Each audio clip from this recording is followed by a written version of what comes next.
I'm so excited to film this video. We are going to go through your best and your worst comments and questions that you've left me on my YouTube channel. And stick around for the last one because that one's pretty cool. That's like autopilot, dude. How do you fly a helicopter? Well, I'm going to show you. So I went through and I pulled 20 of the most recent comments and questions that you've left on my YouTube channel. We're just going to go through these. There's a variety of different questions. I'm going to try to keep the speed up because there's quite a few. Let's get into the first one. This is a very specific question, but I just want to get a full, clear picture on what the role is like. During the downtime between flights, what do you do? Are you allowed to read, hang out, etc.? Or is it something more specific like reviewing information? So this was in reference to a recent video I filmed about being a helicopter EMS pilot. When you go in, you start your day, you're going to start with the pre-flight, go through the helicopter, make sure it's airworthy. Then you're going to do a crew briefing, sit down with your crew, go over weather. Maybe you'll talk about some emergency procedures and just kind of brief them on what the day looks like. And then you have the whole day to do whatever you want. Maybe you'll get a call pretty quickly or you don't, but during that free time, you can do whatever you want at your base. You can sleep, you can read. We watch a lot of Netflix, watch a lot of YouTube, work on whatever passion project you want at work. You can go eat, you can do whatever you want. Yes, you probably should review information, and we definitely do review information, go through emails, get up to date, but that time is yours. I really can't find a straight answer. On your private pilot helicopter written test, do you only have weight and balance questions pertaining to helicopters, or is it all combined? This is a great question. I'm going to try to answer it the best I can. Maybe someone in the comments who has done the test more recently has a better answer, but when you go to become a pilot, you have to do a written test, and then there's like an oral and a check ride. I just filmed a video about that. But on that written test, you go to an FAA testing center, and it's a computer test, and you answer questions. All of the helicopter tests I've taken, I'm 99% sure, have involved both airplane and helicopter questions. Specifically weight and balance, I'm not exactly sure, but if I had to gamble, I would say yes, there are some airplane weight and balance questions on there. Super weird, super annoying. Throughout all the tests I've taken to get all my ratings, there's just a lot of airplane questions on there, which is really annoying because, you know, you're taking your helicopter test, you just study them, you memorize them, and you go with it. But yes, if I had to answer, I think there is airplane weight and balance questions on your private pilot written test. Do you see other EMS pilots who wear glasses? I passed my medical fine, but I do wear glasses to correct my vision to 20/20. Yes, absolutely. I do see pilots that wear glasses. I don't think it's a factor at all. During the day, it's fine. I've definitely seen pilots wear glasses. At night with the night vision goggles, potentially that could become a factor, but I really don't think it would be. If you can use contacts, I think that would probably be the preferable system, but I don't think in fact, I know having glasses is not a determining factor or a disqualifying factor to become an EMS pilot. I've been an ER nurse since my early 20s, and I've been wanting to do a career change into EMS or a fire pilot. Currently 26 male, and I have a lot of piercings, long hair, and visible tattoos, neck and hands. These are acceptable in the nursing field depending on the specialty, but I was wondering how they'd be viewed in your career. Piercings, tattoos, long hair, none of that immediately strikes a red flag. I don't think that would be a problem at all. I have tattoos. Most of the helicopter pilots I know have tattoos. Piercings shouldn't really be a factor. Maybe if you have a lot of ear piercings, that could be a factor with your helmet, your headset. Face piercings, not necessarily a problem. I know girls that have some nose rings that are helicopter pilots. None of this is a disqualifying factor. Long hair. I know plenty of female pilots that have long hair, and that's not a factor. But vastly across the board, most companies are not going to have a problem with tattoos, piercings, or long hair. Hey man, I'm in helicopter school now with an R22. How do you record communications, voice, etc. inside the helicopter? For now, I have a GoPro and the David Clark headset. This is a great question. I highly recommend, if you're in flight school, filming your flights. You can go back and review it. You can see what your instructor's talking about. They're just super beneficial. I love having videos from flight school. So what I did is I filmed with a GoPro. I had Bose A20s, but it works with any headset.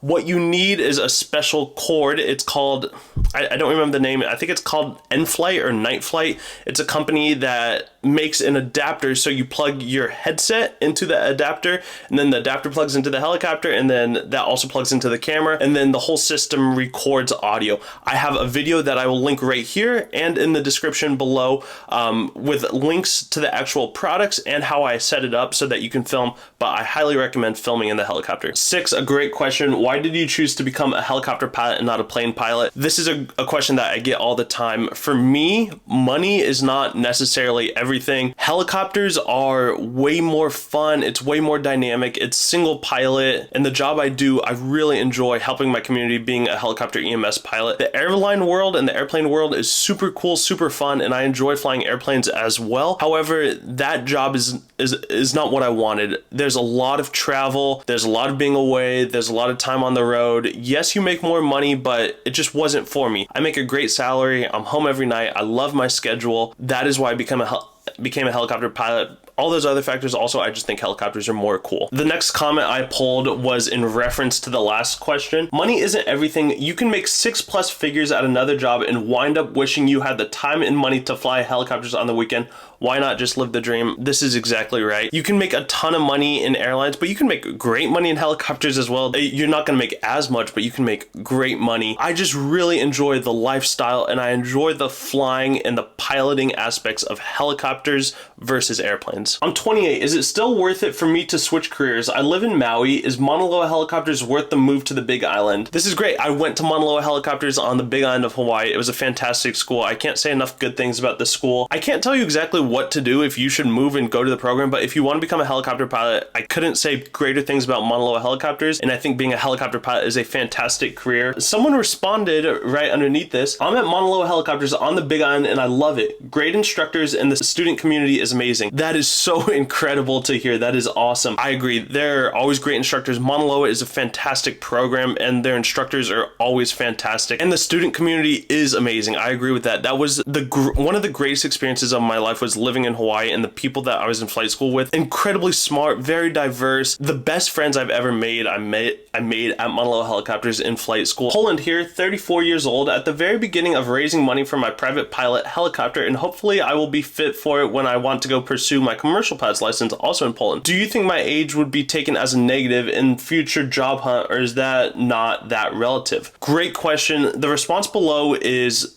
how I would respond. It's a great question. No, I started flying at 36, started a full-time job flying the AW139 offshore a few months after my 40th birthday. That is incredible to hear. That is so awesome. There's not an age that's necessarily too old. However, I'd preface that by saying if you want to be a commercial helicopter pilot and you want to do this as a career, I would say after 60 years old, I would really probably advise against it. Health is obviously going to become a factor. The longevity of your career is going to be relatively short beyond 60 years old. Anytime prior to that, even 50, 55, I would say go for it. You can do it. Anything less than that, absolutely go for it. 60 is probably where I'd say the cutoff is to go into the commercial world. If you just want to go fly, you can go fly a helicopter at any age and just have fun. All right, this one's pretty interesting. The worst part about the industry is that it's impossible to get into even after you have every single license and after every single safety course available. You can do everything right and be a great student and a pilot and then watch S-bags go on and get jobs in the industry just because of who their dad is or because they like the same beer as the chief pilot at their flight school. There's a couple comments underneath. I'm just going to respond to that. That has not been my experience at all. Certainly there are companies out there that it's a good boys club and it's who you know and that's how you get into the role. That does not speak for the rest of the industry at all from my experience. I've lived in multiple different states within the US. I've worked alongside different coworkers, different companies, different places, and that has not been my experience at all. The helicopter industry is like any other industry. It's pretty accepting. I have not heard of really a good boys club of who you know or who your dad knows. This might just be an isolated incident. You know, if you have the ratings, the experience, and you're like a good person and you can go well on a team, like any other job, you're going to be fine. You're going to be able to find jobs. I have not seen this myself. Are you getting your 2,000 hours working flying jobs that someone is paying you for, or are you paying out of pocket to rent flight hours? Paying for this time yourself would be an insurmountable obstacle for most people. It certainly would be for me. Absolutely not. I paid for the first 250-ish hours to get all my ratings. My private, my commercial, my instrument, my certified flight instructor, and my certified flight instructor instrument. I paid for all those hours. That was very expensive. I graduated flight school with all those ratings at about 200 hours, maybe 250. I don't remember the exact number, but about 200 hours. I paid for all those hours. After I graduated flight school, I got a job working as a flight instructor, and from that point forward, I was paid for all of those flight hours. I was paid while I was flight instructing. I was paid while I was flying charters. I was paid while now that I'm doing EMS. All of my hours after 200 hours, once I got my first job, all of those hours were paid for. You do not have to pay up to 500, 1,000, 2,000 hours. I agree, that's insurmountable. The 200 hours was almost insurmountable for me. It was so expensive. So no, after 200 hours, everything should be paid for if you get picked up as a job. Devin, my question is about PIC and a first officer during flights. Are there helicopters that need two pilots like airplanes? One where the PIC flies the aircraft and the first officer works the radios. Yes, there are absolutely helicopter operations that are dual pilot. There's a pilot flying and a pilot monitoring, a captain and a first officer. That absolutely exists. I've done a little bit of that in my career. That's great. I actually really enjoy crew resource management, working with another pilot. I love flying with another pilot. I also really enjoy single pilot operations. It depends on what you want. Some helicopter operations are dual pilot, some are single pilot, and you can look into that. I really enjoy the single pilot operations. I like making the decisions myself. I like making the calls. I like flying the helicopter. I just like doing things myself, but I also really like working with another pilot. It's safer. It's more eyes, more awareness, a greater risk assessment, I guess is what I'm trying to say. I really enjoy both operations, but yes, multi-crew operations do exist in the helicopter world. I'm a flight paramedic who decided to make the move to a helicopter pilot, currently at 1,000 hours and getting ready to start my next job. I want to fly EMS one day, but it's funny how many helicopter pilots talk down on helicopter EMS. I know what the flying is like, that's why I want to do it. That's exactly right. This is in response to that video that I kind of mentioned earlier about being a helicopter EMS pilot. It is a fantastic job in every single way. Go watch that video. I just rave and rant about it. That's the job I do. Obviously, I'm going to be passionate about it, but it truly is a fantastic job. I'm not going to explain why, but I absolutely love it. There's a lot of negativity in the helicopter industry about helicopter EMS and just different aspects of helicopters and aviation and people talking crap about small helicopters. There's just negativity. Don't listen to it. If you want to buy into it, sure, go ahead and buy into it, but you don't have to because it's not true. This is a great job. Helicopters are awesome. Small helicopters are awesome. Big helicopters are awesome.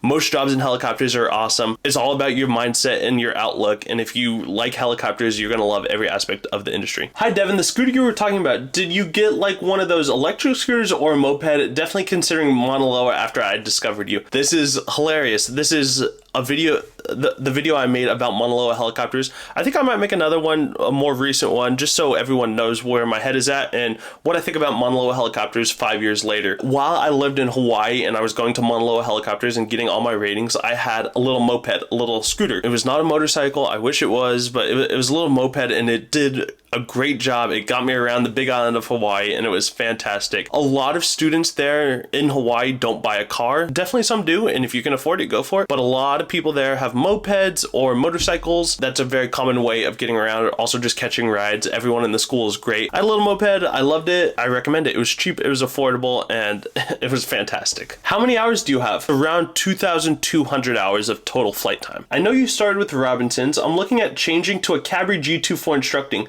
What are the main differences in an auto? Okay, this is a great question. I flew both the Robinson R22, the Robinson R44, and the Cabri G2. I love all three of those platforms for a variety of different reasons. The Cabri G2 is the best helicopter in those three, hands down. And the Cabri G2, of the three autos, the absolute best. I would say the number one reason for that is because it has 3 blades. It's a heavier rotor system. It's a high inertia rotor system. In the Robinson R22, it's a very lightweight rotor system. So when you enter that auto, there's just not a lot of inertia and weight in that disc. So your RPMs can fluctuate significantly. You can really be chasing it in the Robinson R22. The R44 is definitely better. It's got a heavier rotor system. It's got a little bit more inertia, or actually a lot more inertia. So those RPMs don't fluctuate much. And then the Cabri G2, from my experience, auto's the best. It just has the most weight, the most inertia, so your RPMs don't fluctuate that much. What that means in actual terms is if you have an engine failure in a Robinson R22, you have to get that collective down immediately because your rotor RPM is going to start to decay very quickly, and that can become fatal pretty quickly. In the Robinson R44, you have a little bit more time. Those RPMs are still going to decay quickly like any helicopter, but you have more time. In the Cabri G2, my experience has been you have the most time. Those RPMs absolutely start to decay, but you have the most time. It just has the most inertia and weight, and the disc keeps spinning. I just love how much inertia is in the Cabri G2. From where did you get your loan? Congratulations for your hard work, Devin. Well, thank you very much. I'm very blessed and grateful to be in the position I am. Where did I get my loan? I got a Parent Plus loan from the federal government. So I have a federal student loan, Parent Plus. So my parents helped me with that. They're the main signers on it, and then I am the beneficiary of it. I'm the one paying for the loan. It's very expensive. My monthly payments are quite high, but that's how I was able to go to flight school, and now I am doing a job I love. But I got a Parent Plus loan from the federal government, and that's how I was able to afford it, and I'm very, very grateful for it. Can you do a video on the differences of the pre-check flights between normal aviation and EMS? You say you do all the pre-flight stuff in the morning so the machine's ready to go all day, or do you still have to stop and do some pre-flight stuff before each flight? That's a great question. In the morning, we do like any helicopter, but specifically for EMS, I'll tell you what we do. We go in and we do our pre-flight of the helicopter, go around the whole helicopter, inside all the cowlings, open everything up, look at everything, do a regular pre-flight like you would. At our company specifically, what we do is we'll take the helicopter out and we'll do a run up in the morning. We'll start the helicopter for the day. We'll go through all of the systems, make sure everything's set up, configured how we want it, get the helicopter going, and then we'll shut it down and bring it back inside, and then we're ready to go for missions. The reason we do that is because when you get a call, we are a helicopter EMS or helicopter air ambulance. We're not supposed to rush. You don't want to rush, but you do want to move expeditiously. So because your helicopter's already started up, our helicopter pilot's operating handbook states that for the first startup of the day, we have to go through all of these systems checks. For every subsequent startup after the first, you only have to do 1 or 2 items. So the subsequent starts are significantly faster. So it makes, when you take the call, when you get a call that like, hey, we need to go, that startup is way faster, much quicker. That does not exist across the whole industry. That is just what we do. But every helicopter EMS company, you're going to do a pre-flight, maybe a startup, maybe you don't do a startup, but that's specifically what we do. This video gives me hope. I just bought me the helicopter flying handbook, and I feel so stupid reading it sometimes. Your videos are really helpful. Keep it up. Thank you. Well, you're welcome, and I totally understand and empathize with what you mean. The Helicopter Flying Handbook is a fantastic resource. I remember the first time I read it, I did not understand it. I didn't understand the concepts. It was really kind of confusing. It's a crazy book, and there's a lot of lingo and text in it. They try to make it simple, but there's still quite a bit in there. That's okay. It comes with time. It comes with experience and learning. I can totally empathize with where you're at. I was there. I didn't know anything about helicopters not that long ago, and now I know much more. So trust the process. Learn, study, watch YouTube videos, read books, talk to people.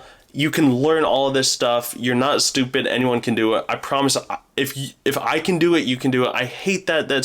I hate when people say that, but it's true. There's nothing special about me at all. So if I can do it, you can do it. Hi, Devin. Do you think I should pay for the turbine transition training, or is it hard to get a job in a turbine helicopter with no training in a turbine helicopter? No, no, no, no, no. Great question. No, don't pay for a turbine transition course. This is a scam. Scam is not the right word. This is an unnecessary purchase. If you're in flight school and your flight school is trying to make you pay for a turbine transition course, if you can afford it, do it. It's awesome. Turbine helicopters are awesome. But piston helicopters are also awesome. You do not need to pay for turbine experience to get into a turbine helicopter doing that job. Once you have the experience and you qualify for the job, if you do not have turbine time, most helicopter companies will give you that time in their turbine helicopter. Any of the big tour operators in the Grand Canyon, New York City, Hawaii even, if you don't have turbine time but you meet all the other requirements, they are going to train you in their turbine helicopters to fly those helicopters, and that will be your turbine transition course. I mean, and think about it, if a company is looking at your resume and you did a turbine transition course and you have 5, maybe 10 hours of turbine time, that's not a ton of turbine time. It's a little bit of experience, but they want to teach you how to fly their helicopter and their turbine helicopter the way that they want. If you did your turbine transition course in like a Bell 206 or a 407, and now you're flying an EC-130 or something else, they're going to just teach you about their helicopter. It doesn't matter that you did that turbine transition. You already know how to fly a helicopter. You know how to be a pilot. they're just going to teach you specifically about their helicopter. So no, don't pay for a turbine transition course. All right, finally, the last question. Long video, but it's super fun. We'll just read through this one real quick. Devin, a little over a year ago, I started watching your videos. You were the push that enabled me to make the decision to start pursuing my helicopter license. Last month, I got my private, and I'm currently working on my instrument rating. I appreciate you, your hard work, and your videos of guidance and encouragement. Thank you. This is the greatest comment that I could ever read. I am so incredibly grateful that you found these videos helpful. The whole reason I started this YouTube channel was for people like me who knew nothing about helicopters, knew nothing about aviation, knew nothing about this world, and wanted to go into it and pursue it. If you're thinking about this world, hopefully my videos help shine some light, shine some positivity, and I wish I had these videos when I was going back. So I'm so grateful you found these videos and that I could be the push and that now you are a helicopter pilot. It makes me so incredibly happy. I can't tell you. I really appreciate each and every one of you. This is still a small YouTube channel, and that's okay. I'm really grateful that anyone has found this beneficial. If you have any questions or comments, leave them down in my down in the comments below. I'll do this again. I really enjoy responding to all your comments, all your questions. Thank you all so much, and I will see you on the next one. Take care.